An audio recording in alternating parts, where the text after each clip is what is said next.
Assalamualaikum warahmatullahi wabarakatuh. Segala puji kepada Allah Subhanahu wa Ta'ala yang telah memberikan kesempatan kepada kami untuk membahas mengenai kisah nasib tragis para pembunuh Sayyidina Husain di Karbala.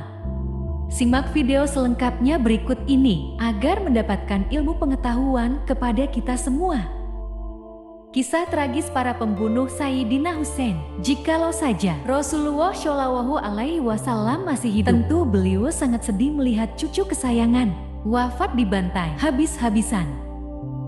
Dahulu saja, ketika Nabi ditinggal wafat, orang-orang tercinta seperti sang istri Siti Khadijah dan sang paman yang bernama Abu Talib, beliau amat sedih dan kehilangan. Bahkan tahun itu dijuluki sebagai Amun Husni, yang berarti tahun kesedihan. Namun Allah Subhanahu wa Ta'ala tentu sangat adil. Orang-orang yang berani menzalimi Duriyah Nabi Muhammad Shallallahu Alaihi Wasallam, banyak dari mereka yang hidupnya sengsara, bahkan mengalami kematian yang tragis. Berikut kisah selengkapnya. Imam Ibnu Katsir menjelaskan dalam kitab Hidayah Wanitayah bahwa yang menghabisi dan memotong kepala Sayyidina Husain dengan tombak, yaitu Sinan bin Anas. Setelah kepala Sayyidina Husain putus, kemudian kepala itu dibawa dan diserahkan kepada Hawali bin Yazid.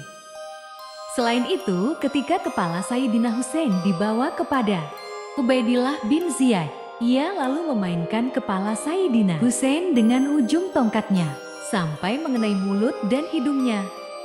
Imam Ibnu Katsir menjelaskan bahwa ada 72 pengikut Sayyidina Husain yang terbunuh.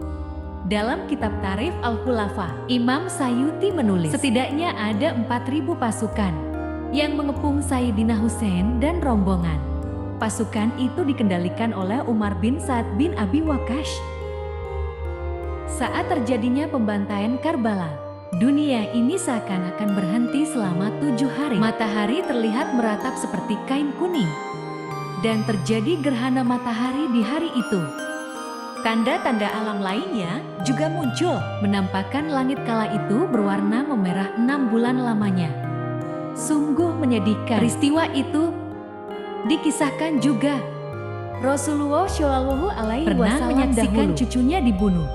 Imam Sayuti mengutip riwayat Imam Tirmidzi dari Salma. Dahulu Salma pernah menemui istri Nabi Muhammad Shallallahu Alaihi Wasallam, yaitu Ummu Salamah, yang masih hidup kala itu. Beliau menangis. Tragedi Karbala dahulu terjadi pada tahun 61 Hijriyah, sedangkan Ummu Salamah wafatnya yaitu pada tahun 64 Hijriyah. Jadi beliau masih menjumpai masa terbunuhnya Sayyidina Husain. Salman lalu bertanya kepada Ummu Salamah, "Kenapa engkau menangis?" Hai Ummu Salamah menjawab, "Tadi malam diriku mimpi melihat Rasulullah yang kepala dan jenggot beliau berdebu.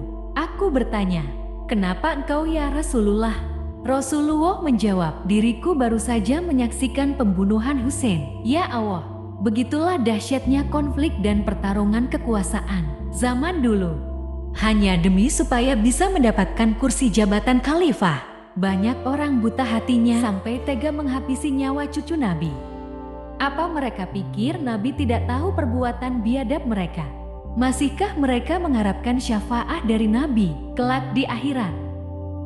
Di antara orang-orang yang terlibat dalam pembantaian Sayyidina Husain adalah Umar bin Sa'ad bin Abi Waqqas. Padahal ia adalah anaknya sahabat Nabi yang bernama Sahabat Sa'ad.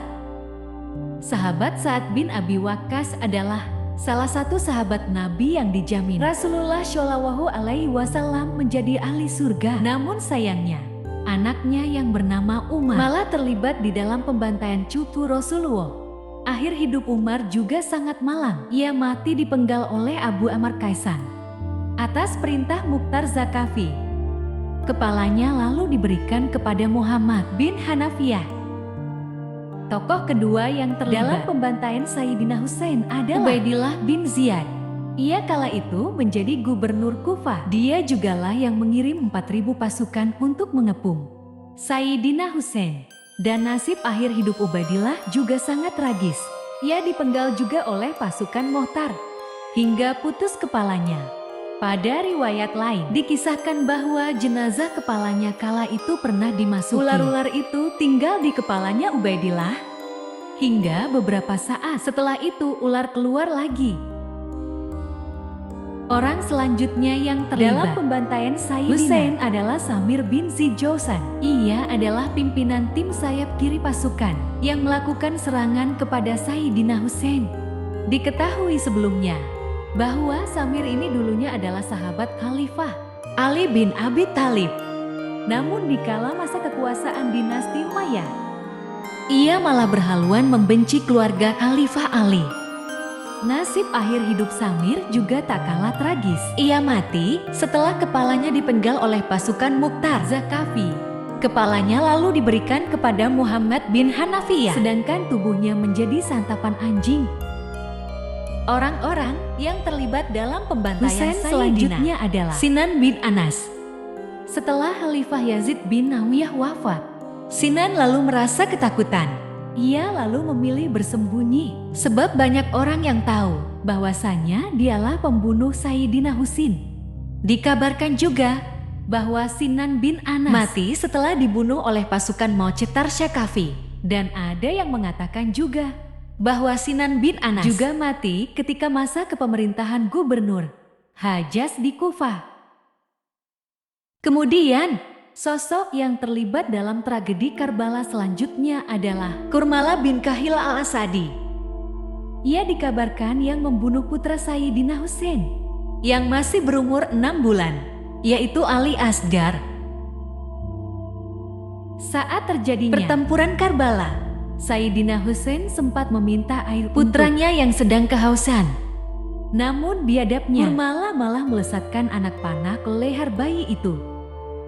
Akhirnya akhir hidupnya, Kurmala bin Kahil juga mengalami kisah tragis. Ia mati setelah dieksekusi oleh pasukan Mu'tasim.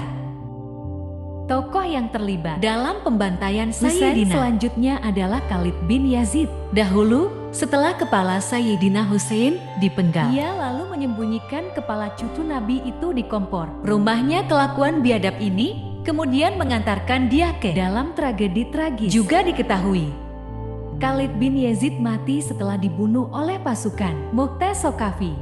Tidak hanya dibunuh, ia juga dibakar oleh pasukan Mu'tasim Syakafi di depan rumahnya sendiri.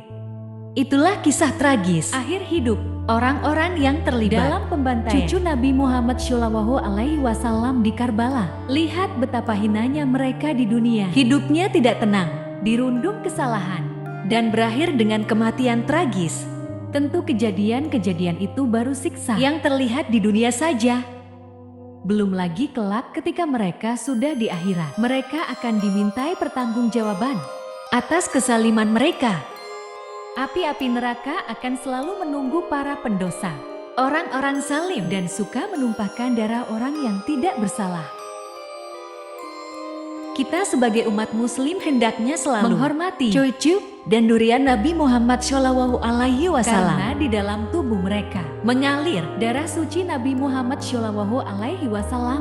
Kisah Sayyidina Hussein yang terjadi pada tanggal Muharram ini tentu memberi pelajaran kepada kita agar selalu berada dalam jalan yang benar dan jangan suka menumpahkan darah orang yang tidak berdosa. Sayyidina Hussein meski akhir hidupnya mengenaskan, namun di akhirat beliau telah disabdakan Nabi, kelak beliau akan menjadi pemimpinnya para penduduk surga. Dan demikianlah penjelasan mengenai kisah nasib tragis para pembunuh Sayyidina Hussein di Karbala. Semoga dengan pencerahan ini dapat bermanfaat bagi kita. Amin ya robbal alamin. Wassalamualaikum warahmatullahi wabarakatuh.